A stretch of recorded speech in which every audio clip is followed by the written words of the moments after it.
overwhelming, to tell you the truth. The passion of the people, they talk with such emotion that it's difficult for me even to keep quiet inside.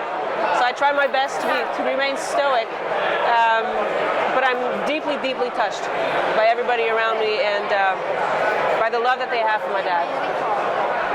I think the last time I was, oh my God, I must have been 12, 13, just before Jacques' career. We were all living in Monaco, and sometimes some Ferrari clubs would invite my mom. But I was very little and very shy, and then we just dispersed. Jacques went into his racing career. I went to New York, and so this has been 20 years in the making for me. It's a personal story for me. So I guess my reaction today to people is a mirror of how I dealt with his death, with his passing away, and with the fact that a lot of people around me were always wanting to talk about it. So it's not always been easy, but where I'm at today is exactly at the level that I'm willing to listen and to share in the emotion of people. I have to say it's very touching, it's very emotional, but it's also very strange for me to see that after 30 years they still remember him with such emotions.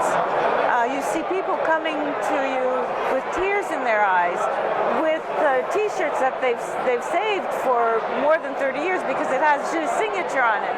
And you think these people have been there all these years with these kind of memories. Only in Italy can you find that, which is really nice actually. Because we're not celebrating his death, we're celebrating his life as a person, as a driver, and that's how he's remembered. So that's the wonderful part, yeah. Real fans, real people, just plain ordinary, and to see all the mechanics also was wonderful. You could actually see even the mechanics, the pride they took in being with the car today. For Gilles, Formula One was allowed into the playground. And for him, that was the best thing in the world. He loved every single minute of his racing. I think it was more, he couldn't live without it. He would have been miserable without it. He loved the racing, and he was racing every single corner. So, I mean, even though today people don't do that anymore, in his mind it was, I'm the quickest in every corner, I'll be the quickest around the lap, and if I'm that way every lap, I'll win the race. So that was his thinking about racing.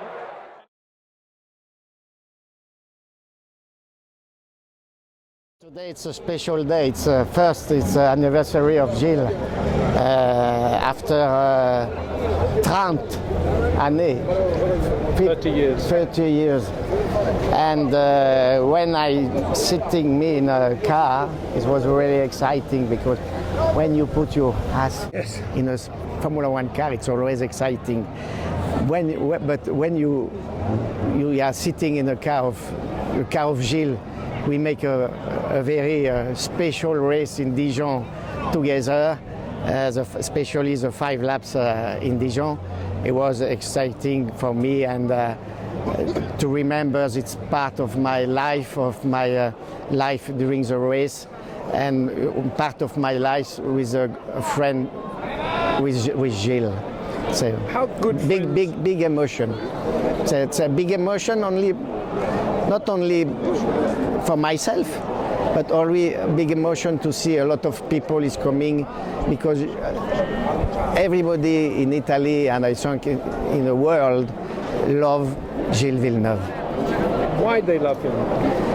It's very simple, because Gilles was the drive of Gilles was very exciting. He was very generous. He drive always when he start. Gilles was not like a computer. He's very generous, but he asked to the car each lap the maximum. Sometimes he arrived at the middle of the race or 3/4 of the race. He has destroyed the tires, the brake, but he don't say in his head, I go I am less faster, but I ask always in this time the maximum of my car and of myself. He doesn't arrange, he push. The last laps is always the same. He pushed very hard to see the flag, and he have only one solution for Gilles: to start and to finish, to push the first to the last lap. René, what did you and Gilles talk about after that race at Dijon when you spoke for the first time? A lot of people said, "Oh, it's very dangerous now for between Gilles and René Arnoux because he's finished like a boxer." And we close the hand on the podium and we have a big smile all together. For me, when I see the film after the race, I am more impressed when I see. I was sitting and I see on the TV,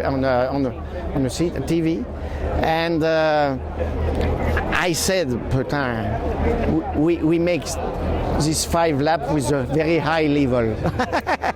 And I remember for Gary was near me at this time, and when the film is finished, he put the hand in the sky and he said, "This is not for the first and the second place, it's for the second and third place. These 2 guys are completely crazy." It was so nice.